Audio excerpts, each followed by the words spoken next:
मेरे बाप के ऊपर होने वाला हर एक वार, उनके कार्यकर्ता होने के नाते 35 साल में उनसे जुड़ा हूं। मैं मेरे सीने पे लेने को तैयार हूं। दो ही चीज है जो मुझे डरा सकती है, मैं डरता हूं, एक ऊपर वाला और एक शरद पवार। बाकी किसी का डर ही नहीं। मेरे को अजीत पवार का जिंदगी में प्रभाव नहीं था। एक आदमी ने अगर तय कर लिया है कि मैं प्रोग्रेसिव पॉलिटिक्स छोड़ के रेडिकल की तरफ जाऊं, तो कौन रोक सकता है। और एक नारा यूपी से चला है और वो महाराष्ट्र तक पहुंचा है। बतौर डॉक्टर जो आपकी खीसी से, आप कैसे देखते हैं उस नारे को, बटेंगे तो कटेंगे? ये खतरे, इनको जब जब खतरा दिखता है तब वो मुसलमान लाके खड़ा कर देता है। ये देखो ये मुसलमान, ये देखो ये मुसलमान, ये देखो ये मुसलमान। मुसलमान का डर दिखा करके हिंदुओं को मत भड़काओ। वो तो उनके भतीजे थे, तो उस हिसाब से तो आपके भी भाई हुए अजित पवार। अयोध्या में तुमने कितने हिंदुओं को सताया, कितने हिंदू बर्बाद कर दिए तुमने। तुम क्यों उत्तर प्रदेश में आ रहे हैं? क्योंकि हिंदू समझ गया कि व्यापारी है, ये मर जाएगा लेकिन शरद पवार को नहीं छोड़ेगा। एक ही पार्टी, एक ही नेता, एक ही निशान और नाम, जितेंद्र आव्हाड। लेकिन अब जब वो चौथी बार अपने चुनावी मैदान में है तो उनकी थोड़ी सी पार्टी भी बदली है और निशान तो पूरी तरह से बदल गया है। पार्टी वही है कहने के लिए, लेकिन अब उसके निशान के जो नए मायने हैं उनके जरिए हम जरा जितेंद्र आव्हाड की पूरी राजनीति को समझने की कोशिश करते हैं और ये समझने की कोशिश करते हैं कि क्या 2009 से जो आदमी लगातार 3 बार विधायक बनता आ रहा है, उस घड़ी के निशान पर उस शरद पवार के साथ आकर के वो 2024 में एक तुरही वाले निशान के साथ, टिप्पणी वाले निशान के साथ क्या उतनी ही मजबूती से चुनाव लड़ पाएगा? तो शुक्रिया हमारे साथ। 3 बार आप लगातार विधायक रहे और अब आप चौथी बार चुनावी मैदान में हैं। 3 बार आपके सामने तो कोई चुनौती नहीं थी। शरद पवार साहब साथ में थे, इनकी पार्टी आपके साथ में थी, घड़ी आपके साथ में थी, समय आपके साथ में था। क्या समय इस बार भी आपके साथ में है? क्योंकि घड़ी आपके साथ नहीं है। देखो, चिन्ह का कोई मायना नहीं है। ऐसे कई विधायक है इस देश में, कई खासदार है। जैसे शरद पवार खुद पहले गायवास पे चुन के आए, फिर हाथ पे चुन के आए, फिर और एक निशा थी उनकी। ऐसे 6 बार वो अलग अलग चिन्ह पे चुन के आए। लोगों का प्यार, लोगों का अपनापन जो शरद पवार जी को मिला बारामती में और एक क्षेत्र में, उससे वो चुन के आए। वो निशानी के ऊपर कभी नहीं चुन के आए। निशानी बदलती गई लेकिन शरद पवार का लीड बढ़ता गया। तो यही तो उनके कार्यकर्ताओं की हैसियत है कि हमको चिन्ह लोग पहचानेंगे। जितेंद्र आव्हाड तुतारी, अब जैसे जितेंद्र आव्हाड और कुछ बोलते थे, ऐसे जितेंद्र आव्हाड तुतारी, जितेंद्र आव्हाड तुतारी, जितेंद्र आव्हाड तुतारी। तो क्या आपको नहीं लगता कि अजित पवार ने जो किया है, जैसे पार्टी टूटी है, उसके बाद आप पे कोई प्रभाव नहीं? मेरे को अजीत पवार का ज़िंदगी में प्रभाव नहीं था और उनका मेरे इधर प्रभाव डालने के लिए उनकी, यानी वो कुछ प्रभाव ही नहीं डाल सकते मेरे मतदार संघ में। आपका अभी हालिया बयान आया, शरद पवार अपने भतीजे पे इतने तल्ख नहीं होते हैं कि जितने जितेंद्र आव्हाड हो जाते हैं। वो क्यों होंगे? वो क्यों होंगे? कौन है अजीत पवार उनके सामने? भतीजे हैं उनके। क्यों, क्या हो गया? जब भतीजा अपने बाप को घर से बाहर निकाल देता है, धक्का मार देता है, उनकी बनाई हुई पार्टी छीन लेता है, उसको दिल नहीं है क्या? उस बूढ़े आदमी को दिल नहीं है? अकेले में वो बूढ़े आदमी को सोच नहीं आती होगी कि मेरे साथ ये क्या खेल हो गए? एक रात में उनको घर से निकाल दिया। मैं जितेंद्र यही समझना चाहता हूँ, 1991 में जब मैं पूरा इतिहास देखता हूँ, पूरे शरद पवार जी का, आप लोगों का पूरा इतिहास देखता हूँ, 1991 में वो अपनी लोग विधानसभा देते हैं इनको, यही अपनी लेगेसी आगे बढ़ाते हैं। अपने परिवार से सबसे पहले अजित पवार को ही आगे बढ़ाते हैं। 2009 में वाया राज्यसभा सुप्रिया सुले जी को ये भेजते हैं। 2023 में ऐसा क्या हो गया? चूँकि आप भी जब 10 जून 1999 को ये पार्टी बनती है, आप उस बार उस पार्टी के यूथ के अध्यक्ष बनते हैं, आप सब लोग साथ में रहते हैं, ये भी यूथ रहे हैं। क्या हुआ 2023 में? आप ऐसा है कि 2 जुलाई को शायद उनका ये रास्ते पे वो चल पड़े। उसके पहले 3 दिन नरेंद्र मोदी जी कहीं पे बोले 70,000 करोड़ का भ्रष्टाचार, फिर मालूम नहीं क्या नाम है, वो चले गए। आपको तो मालूम होगा ना उस भ्रष्टाचार नहीं, के मुझे पीछे नहीं की मालूम। कहानी, आप नहीं, तो उस मुझे पार्टी के रहे हैं। मुझे नहीं मालूम क्यों चले गए। सिर्फ मोदी जी बोले कुछ 70,000 करोड़ रुपया और वो चले गए। उस भ्रष्टाचार से फिर तो आसान आप लोगों के लिए भी होता, क्योंकि शरद पवार भी जब कृषि मंत्री रहे हैं उनके ऊपर भी तमाम तरह के आरोप विपक्ष लगाता रहा है। कृषि घोटाले में कि अनाज की कीमतें नहीं संभाल पाए, शुगर मिल, कोऑपरेटिव के घोटाले, तमाम घोटालों के आरोप आप लोगों के ऊपर लगे। आसान था, आप लोग भी स्विच कर गए होते, क्या जरूरत थी? क्या कर रहे थे हम, क्या कर रहे थे? एक आदमी ने अगर तय कर लिया है कि मैं प्रोग्रेसिव पॉलिटिक्स छोड़ के रेडिकल की तरफ जाओ, तो कौन रोक सकता है? अपने राजनीति के 35-40 साल गांधी जी की विचारधारा लेके वो प्रोग्रेसिव पॉलिटिक्स के गोद में बैठे, आज वो जाके गोलवलकर के गोद में बैठ गए, गोलवलकर की विचारधारा के इसमें बैठ गए। शायद उनको गोलवलकर की विचारधारा मालूम भी नहीं होंगे, उनकी किताब उनकी पढ़े भी नहीं होंगे, जिसमें क्या क्या लिखा है, जिसमें कहा है कि चातुर्वर्ण ये इस देश की ज़रूरत है। अब आपने गोलवलकर की बात करी थी, आपकी जो पीएचडी पूरी है वो महाराष्ट्र की जो पुराने धर्म के आधारित रही है उस पर आपकी पूरी थीसिस है, और एक नारा यूपी से चला है और वो महाराष्ट्र तक पहुंचा है। बतौर डॉक्टर जो आपकी थीसिस है, आप कैसे देखते हैं उस नारे को, बटेंगे तो कटेंगे? देखो, ऐसा है कि ये डर बनाने की जो राजनीति है ना, ये बहुत गंदी। ये आपको क्या लगता है, मैं हिंदू हूँ और मेरा 7/12 मैं किसी को लिखने नहीं देता हूँ कि आप मेरा 7/12 लिखो। आप मुझे हिंदुत्व मत सिखाइए। आपका हिंदुत्व द्वेषी है, नफरत पैदा करता है। मैं हिंदू हूँ लेकिन मैं प्यार पैदा करता हूँ। वसुदैव कुटुंबकम, ये हमारे पुराण से चलता आया है। अब अगर दुनिया एक संसार मानते हैं तो काहे का द्वेष? और इस देश में 20 करोड़ लोगों को काट डालोगे, काट डालोगे। इतना नरसंहार होने की आपको, और 80% लोग जिस देश में है वो कट जाएंगे। तो कुछ लोग तो यहाँ कहने ही लगे कि हिंदू खतरे में है। अरे वो जो कह रहे हो पागल है। हिंदू इस देश में कभी भी खतरे में नहीं है, लेकिन हिंदू इस देश में सेक्युलर रहा है, इसलिए ये देश सेक्युलर रहा है। आपको नहीं लगता कि फिर ऐसी जब बातें होती है कि हिंदू खतरे में, इसकी वजह से तो पूरा हिंदुत्व भी खतरे में आ जाएगा ना? क्योंकि हिंदुत्व की जो आइडियोलॉजी है, जो आप वसुधैव कुटुंबकम की बात कर रहे हैं, या तो फिर वो आइडियोलॉजी खतरे में है। ऐसा है, कोई खतरे में नहीं, ये खतरे में। इनको जब जब खतरा दिखता है तब वो मुसलमान लाके खड़ा कर देता है। ये देखो ये मुसलमान, ये देखो ये मुसलमान, ये देखो ये मुसलमान। मुसलमान का डर दिखा करके हिंदुओं को मत भड़काओ, मत भड़काओ। ये बटेंगे तो कटेंगे, ये क्या घोषणा है बात की? एक देश का मुख्यमंत्री देता है घोषणा और तुम महाराष्ट्र भर उसका प्रचार प्रसार। अरे महाराष्ट्र ने लोगों को संभालना सीखा। आज इतने उत्तर भारतीय बंबई में है जितने इलाहाबाद और लखनऊ में नहीं है। ये मिट्टी का वो गुण है कि यहाँ जिसने भी पैर लगाया और जिसके माथे पे वो मिट्टी लग गई वो कभी भूखा नहीं सोया। ये हमारा गुणधर्म है।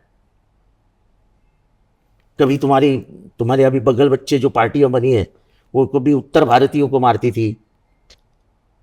तो लेकिन अब अगर आप इस पे बात कर रहे हैं कि जो उत्तर भारतीयों को मारते थे, फिर तो आप उसी के साथ हैं। कौन? शिवसेना ने उत्तर भारतीयों को कभी नहीं मारा, मनसे ने मारा था और अभी भी मारा था। मनसे तो बाद में बनी है ना सर? नहीं, जब मनसे बनी तब मारा। इतिहास पढ़ो, मैं इतिहास के ऊपर कभी नहीं चुकता हूँ।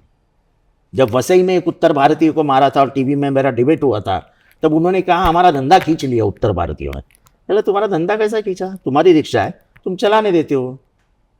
वो बेचारा उत्तर भारतीय मेहनत करता है, 1,500 कमाता है, उसमें का 1,000 रुपया बढ़ा आपको ला के देता है। वो 500 रुपया कमाता है, तुम चलाओ 12 घंटा 24 घंटा रिक्शा। बोले तुमको अभी आराम करने की आदत हुई है, 3 रिक्शा है घर में, तो वैसे भी तुम्हारे घर में 2,500 रुपये रोज आ रहा है, रोज आ रहा है।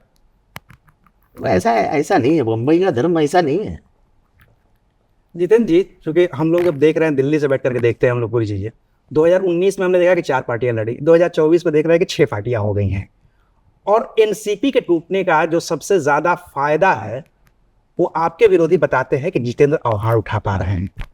उसका तर्क वो लोग ये देते हैं कि Ajit Pawar leader of opposition थे, वो चले गए, तो परिवार के बाहर अगर कोई सबसे बड़ा नेता शरद पवार का जो सबसे ज्यादा करीबी है तो वो चौहान साहब हैं। मैं कभी भी नहीं मानता इस बात को कि मुझे फायदा, मेरे बाप के ऊपर होने वाला हर एक वार, उनके कार्यकर्ता होने के नाते 35 साल में उनसे जुड़ा हूं, मैं मेरे सीने पे लेने को तैयार हूं। जब तुम ये बोलोगे इनका आखिरी भाषण कब होने वाला है, तो मैं चुप बैठूं? तुम जब उनकी मौत की प्रार्थना कर रहे हो तो मैं चुप बैठूं?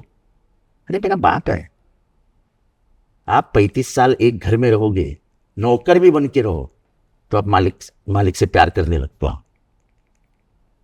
उन्होंने तो मुझे बनाया है, वो कुंभार है मेरे लिए। तो यही तो मैं नहीं समझ पा रहा हूँ कि जितेंद्र आव्हाड शरद पवार की इतनी इज्जत करते हैं, वो कहते हैं 35 साल से उनका संबंध है, वो तो उनके भतीजे थे, तो तो उस हिसाब से तो वो आपके भी भाई हुए अजित पवार। ओ नहीं, मेरा भाई नहीं, मेरे को ये मत छोड़ो। मैं कहा मैं उनका बेटा हूँ? मैंने नहीं कहा कि मैं बेटा हूँ, मेरा उनका कोई नहीं। हाँ, सिर्फ अपनापन। उनके दिल में क्या है मुझे पता नहीं, पर मेरे दिल में उनके लिए बहुत सम्मान है, और इसलिए मैं हरदम बोलता हूँ कि मैं दो ही चीज़ है जो मुझे डरा सकती है, मैं डरता हूँ, एक ऊपर वाला और एक शरद पवार। बाकी किसी का डर ही नहीं मुझे। शरद पवार से डरते क्यों हैं आप? इज्जत, अपनापन।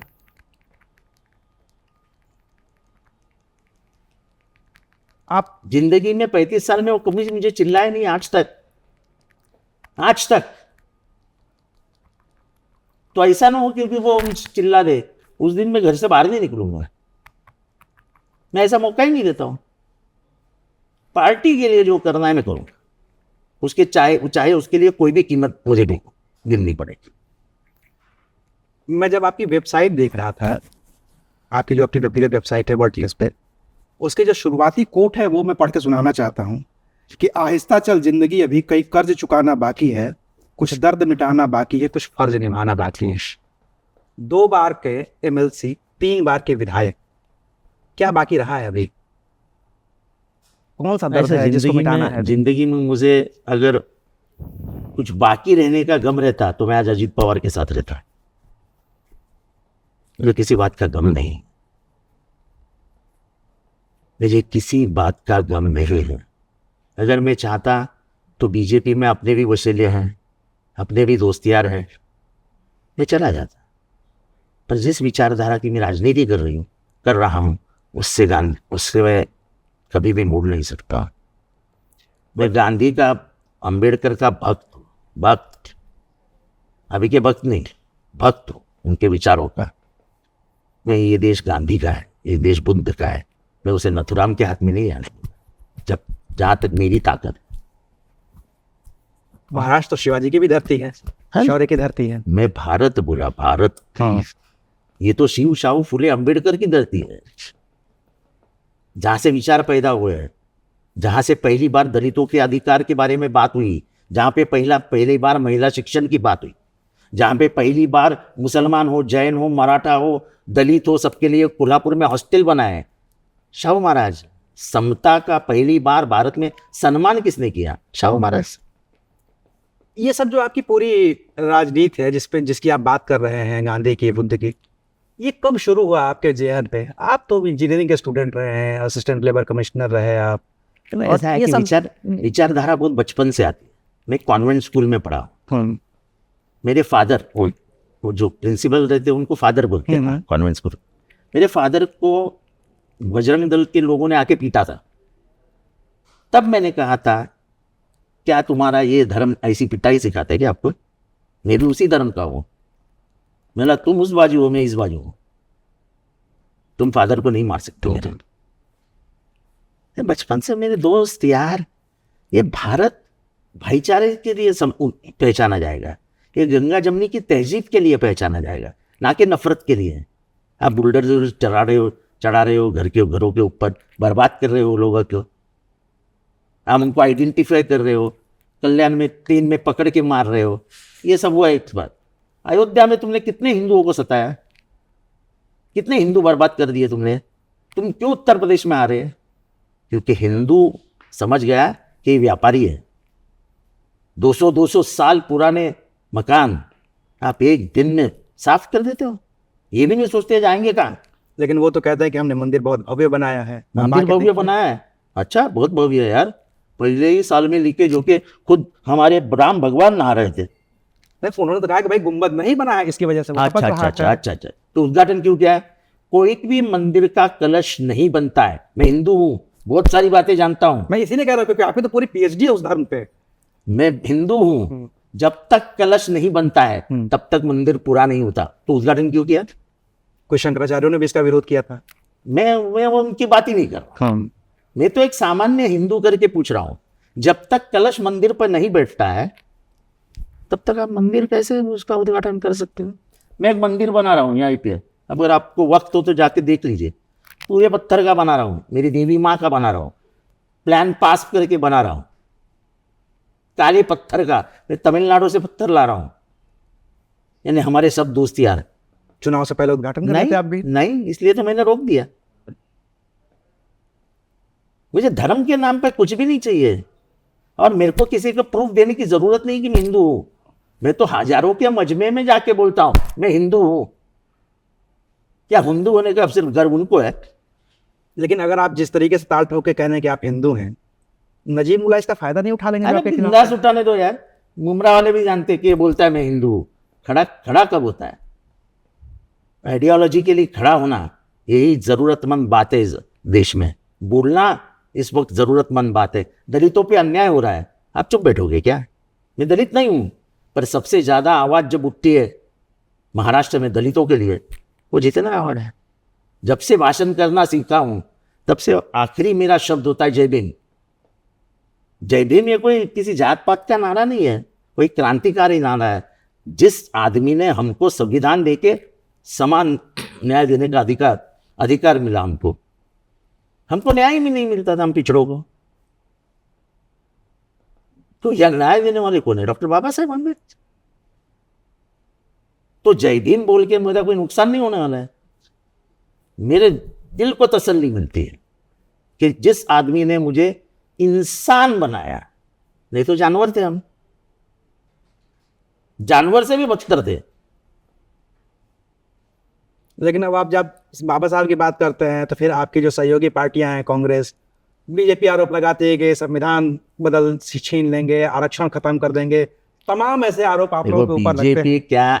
बीजेपी क्या नैरेटिव सेट करती है, इसके ऊपर देश नहीं चलता है। 42 खासदार जो चुनाव लड़ रहे थे वो बोल रहे थे हम संविधान बदल देंगे।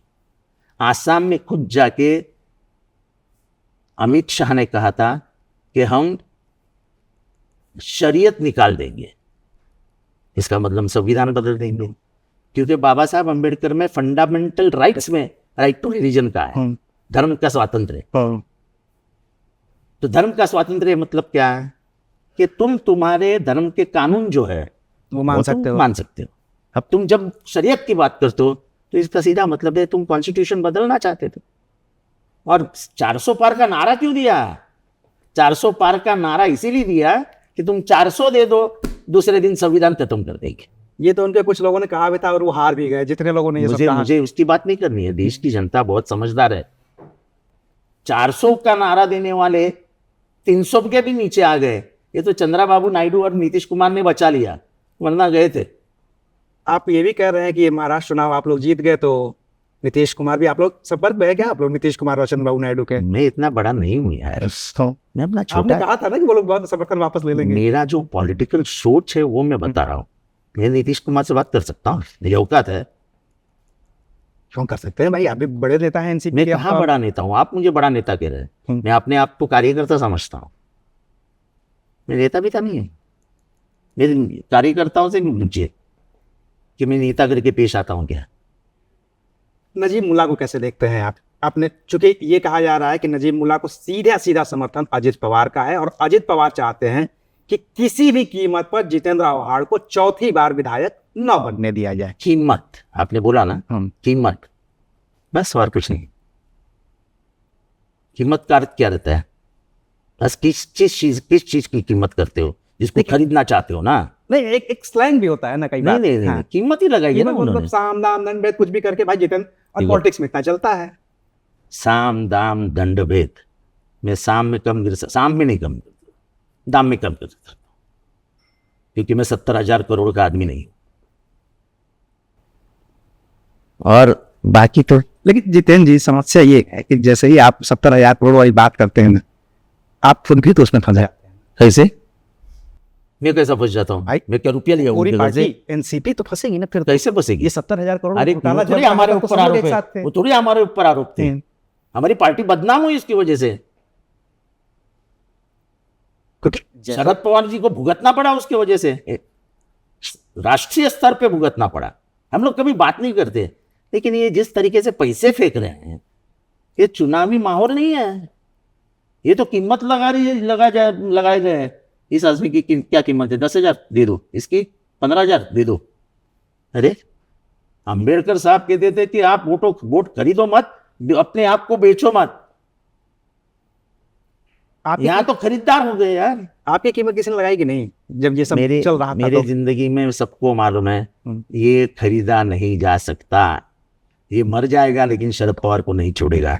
मैं इकलौता आदमी हूँ जिसको किसी ने आज तक फोन नहीं किया कि तुम आ रहे हो क्या, समर्थन दोगे क्या, कोई चर्चा करने भी नहीं आया मेरे पास। क्योंकि एक तो होता है ना कि आप पृथ्वीराज चौहान कैबिनेट में भी आप मंत्री रहे, फिर उद्धव ठाकरे कैबिनेट में भी आप मंत्री रहे। जब सरकार गिरती है, जब सत्ता आपके हाथ से फिसलती है और दिखता है कि हाँ चांस तो है यार, कुछ तो पा सकते हैं, उस समय कभी तो लगता है ना यार कर लेते हैं यही वाला आपने काम। जितेंद्र आवाड़ को पहचाना नहीं है।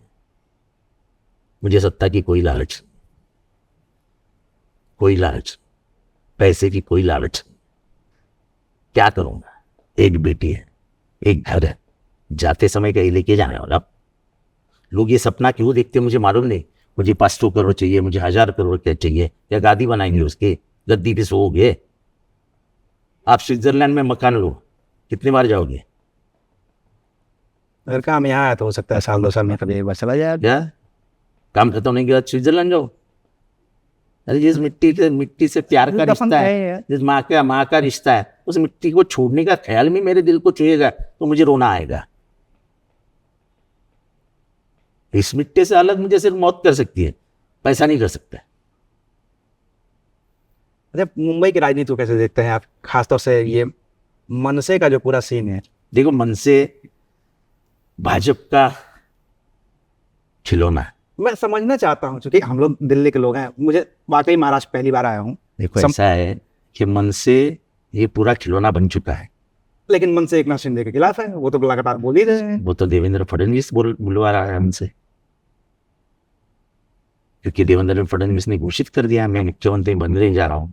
एक मुख्यमंत्री होते हुए उसके जब बीजेपी के हाईकमांड कह रहे हैं कि हम इसको ही लेके चलेंगे, एकनाथ शिंदे ही हमारे नेता रहेगा, तब भी देवेंद्र फडणवीस बोल रहे हैं कि मैं मुख्यमंत्री बनूंगा। तो मुख्यमंत्री अगर वो बनना चाहते तो उनको एकनाथ शिंदे को और अजित पवार को डैमेज करना है। आप इतनी बात, दिल्ली के पत्रकार हो, आप इतनी सीधी बात नहीं समझ। नहीं, वो मैं समझ रहा, मैं आपसे समझना चाहता हूँ इन सारी चीजों को। आप समझ गए हो ना, तो फिर क्या सवाल आता है? अजित पवार का अगर मान लीजिए कि आप लोगों की संख्या थोड़ी कम होती है, अजित पवार को वापस बुला नहीं लेंगे? कौन? आप लोग। देखो ऐसा है ना, मैं किसी को बाहर जाने बोला हूँ, ना मैं पवार साहब से कोई बात हो किया हूँ कि कौन अंदर आएगा। शरद पवार चाहे जिसको अंदर ले ले, चाहे जिसको बाहर ले ले। तो आपकी लाइन साफ है, आपकी वही लाइन है ना जो शरद पवार ने खाता जो कह दिया वो बस आखिरी ना खाता ना वही शरद पवार से करे वही सही। ये ऐसी अपनी जिंदगी, बहुत सीधा प्रिंसिपल है। और मुझे मालूम है कि शरद पवार जी जिंदगी में प्रोग्रेसिव पॉलिटिक्स, कांग्रेसी विचारों का ऊपर उनका प्यार और नेहरू, गांधी और यशवंतराव चौहान की विचारधारा से कभी गद्दारी नहीं करेंगे, कभी भी नहीं करेंगे। तुम उनको पंतप्रधान पद दो, बोलो चलो, वो नहीं आएंगे, बोलेंगे मुझे कुछ नहीं। मैंने उनको, जब नरेंद्र मोदी ने कहा था कि मैं कांग्रेस खत्म कर दूंगा, तब उनके आंख में मैंने आंसू देखे, तो वो कांग्रेस में नहीं थे। हाँ, वो तो खुद ही कांग्रेस से निकले हुए हैं, या उनको निकाला गया है, जो भी कह लीजिए उसको। उनका बोलना ये था, हम गाड़ी में, मुझे आज भी जगह भी याद है, हम सीलिंग पे थे, और पहला भाषण हुआ था 2014 में कि हम कांग्रेस को खत्म कर देंगे। उनका बोलना था कांग्रेस की विचारधारा खत्म होना यानी ये देश का टूट जाना।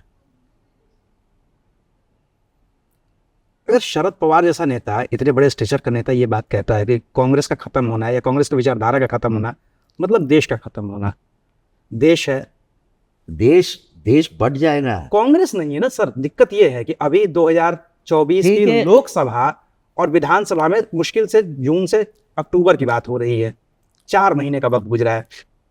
4 महीने में बहुत बदलाव देखने को मिल रहा है। क्या आप लोगों को वही वाला माहौल है 2024 के लोकसभा वाला? बिल्कुल। महाराष्ट्र ये सब गद्दारी विद्दारी सहन नहीं करता है। ये वो महाराष्ट्र में एक इतिहास है, शिवाजी महाराज का इतिहास हर हर कोई पढ़ता है। शिवाजी महाराज के जो ईमानदार लोग थे उनका इतिहास में नाम लिखा है, पर जिन्होंने उनके साथ गद्दारी की थी, 2 नाम मेरे मुंह पे है, एक सूर्याजी पिसाड़ और एक खंडोजी खोपड़े, उन्होंने हमको याद भी नहीं करती, याद भी नहीं करता मराठी आदमी। क्योंकि गद्दारी को दिमाग में रखना ये मराठी आदमी जानता है, लेकिन उसको दिमाग में रख के दिल में लाना वो कभी नहीं करेगा। मैं वही कह रहा हूँ कि जैसे कांग्रेस वाली जो बात हम लोग कर रहे थे, कांग्रेस की बात यही है कि वो कह रहा है कि कांग्रेस की विचारधारा का खत्म होता मतलब देश का खत्म होना, और कांग्रेस खुद ही अपने पाँव पे कुल्हाड़ी मारती जा रही है। अभी महाविकास अघाड़ी के यहाँ के सीट बंटवारे देखे हमने, सबसे ज्यादा सीटें आप लोगों ने उनको लड़ने को दी हैं, तो मुख्यमंत्री भी उन्हीं को बनाएंगे फिर तो। अरे मैं मुख्यमंत्री के बारे में कौन हूँ, बोलने वाला कौन हूँ? मैं एक सादा विधायक का चुनाव लड़ रहा हूँ यार, मेरा क्या संबंध? मुख्यमंत्री वो कौन बनेगा, ये कौन बनेगा, मैं कुछ नहीं। आपसे इसलिए पूछा जाता है ना कि आप नीतीश कुमार पे भी बोलते हैं, चंद्रबाबू देखो नायडू ने देखो केंद्र देखो की देखो बातें कर ही रहे देखो हैं। देखो देखो वो मेरा अभ्यास है, वो मेरा अभ्यास है। मैं यूपीएससी 1 मार्क से फेल हुआ आदमी हूँ, तो मेरा पॉलिटिकल अभ्यास है यार। आपको क्या लगता है कि अगर वक्त पर बिल आगे चला जाएगा तो चंद्रबाबू नायडू और नीतीश कुमार साथ रहेंगे? आपको लगता है? आप बिल पॉलिटिक्स में हो ना, मुझे बताइए, आप बताइए। नरेंद्र मोदी सरकार पे इसी पे तो बैकफुट पे आना पड़ा है, या जेपीसी में है, क्यों या आना रहेगा पड़ा? ही रहेगा वहां पे? अभी तो कोई तो बिल क्यों आना पड़ा ये बैकफुट पे? आप बताइए जैसे ही जबरदस्ती वो बिल लाते उसी दिन नीतीश कुमार और चंद्रबाबू निकल जाते। लेकिन बीजेपी इतनी सॉलिड था कि चंद्रबाबू नायडू और नीतीश कुमार निकलेंगे भी तो जोड़ तोड़ इधर उधर करके कुछ ना कुछ तो काम हो किसको जाएगा। तोड़ेगी? अब किसको तोड़ेगी? लेकिन इन दोनों के जोड़ने से आप भी तो नहीं बना पाएंगे ना, दिक्कत तो ये है। हम सरकार में जाना इच्छित ही नहीं, हमको नहीं चाहिए। अब बिहार के विकास के लिए इतना बड़ा पैकेज दे दिया, आंध्रा के विकास के लिए इतना बड़ा पैकेज दे दिया, अब रहेंगे वो लोग? कहते तो है कि अब नहीं जाएंगे नीतीश कुमार, तो बार फिर बार कह तुमने रहे बिल हैं। क्यों नहीं लाया और पास क्यों कर तुमने राफेल की जीपीसी नहीं लगाई, करोड़ों रुपए का, अब्जों रुपयों का भ्रष्टाचार था, क्यों नहीं लगाई? ये तुम्हारी ताकत थी, तो ताकत की जोर पे कुछ भी खींच लेते थे। आज तुमको मालूम है कि कहीं उल्टी हो गई, पलटी हो गया गेम, तो रातों रात हम गायब हो जाएंगे। जीपीसी लगाने का कुछ प्यार नहीं था उनका कि पार्लियामेंट्री पॉलिटिक्स के लिए हम बहुत यानी हम क्या बोलते हैं उसको, हम बहुत जुड़े हुए हैं पार्लियामेंट संसदीय राजनीति से। जो संसदीय मर्यादा होती है उसके उनको कुछ लेना देना नहीं है। उनकी अपनी राजनीति से। हाँ, जो आदमी पार्लियामेंट पे बैठता ही नहीं है। अरे हमने वो कहानियां सुनी थी कि कोई आदमी भाषण के लिए उठता तो पंडित नेहरू खाना छोड़ के आके सदन में बैठते थे। अटल बिहारी वाजपेयी बात करते थे, राम मनोहर लोहिया बात करते थे, मधु दंडवते बात करते थे, पीलो मोदी थे, फिर खुद नेहरू जी के जवाई फिरोज गांधी थे। इन सब लोगों का भाषण सुनने के लिए नेहरू खाना छोड़ देते थे। चलो उनका भाषण शुरू हो, चला। यहाँ तो कोई भी बोला यार मैं बैठूंगा ही नहीं। ऐसे तो नहीं होता है संसदीय राजनीति में। यानी आप वो जो संसद है वो इस देश का मंदिर है, गणतंत्र का मंदिर है। जब आप उसे नहीं, उसकी गरिमा नहीं के बारे में नहीं सोच रहे हो तो आप सबकी सोच क्या है? तो जितेंद्र जी, एक चलाकार वृत्ति, हाँ, ये किसका है? एक ही चालक होना चाहिए, कौन कहता है? ये आरएसएस की विचारधारा है। एक चलाकर वृत्ति, एक चालक, एक वृत्ति। आरएसएस का भी मुख्यालय महाराष्ट्र में ही है, तो नागपुर में ही है। हमको गम इस बात का है कि हम शर्मिंदा है। गांधी हम शर्मिंदा है, तेरा कातिल जिंदा है। और हमको इसका गम है कि इस मिट्टी में वो पैदा हुआ, ये मिट्टी कलंकित हो गई। लेकिन गांधी का नाम तो सब लोग लेते हैं, वो लोग भी तो लेते ही हैं। तो गांधी गांधी की सिवाय बेचने के लिए दुनिया में तुम्हारे पास है क्या? तुमने गांधी को मारा भी, लेकिन दुनिया को खुल के बोल भी नहीं सकते कि हम गांधी के खिलाफ है, क्योंकि दुनिया का हर विचारवंत गांधी के साथ है। चाहे वो नेल्सन मंडेला हो, चाहे वो मार्टिन लूथर किंग हो। कोई भी दुनिया में 45 देशों में उनके नाम पे सड़क है अभी, आज भी मेरी जानकारी में। अरे 78 देशों में उनका स्टैच्यू लगा हुआ है। कोई भी प्रदेश से आता है तो पहला एयरपोर्ट से निकलता है और राजघाट पे जाता है। इतना तो गांधी जी का महत्व है इस देश में। नथुराम का मंदिर बनाते हो, मनु का स्टैच्यू बनाते हो राजस्थान में, आपको शर्म भी नहीं आती? मनु को, जो मनु चातुर्वर्ण के लिए जिम्मेदार है, जो मनु कहता है कि औरतों को सिर्फ इस्तेमाल करो, छोड़ दो, उसका स्टैच्यू। अब वो लोग कहते हैं कि इन्होंने पढ़ा नहीं है इसलिए ये लोग गलत व्याख्या मेरे पास करते हैं। आओ कि अभी मैं दिखाता हूँ, मेरे पास इधर ही किधर तुम्हें मनुस्मृति रहेगी।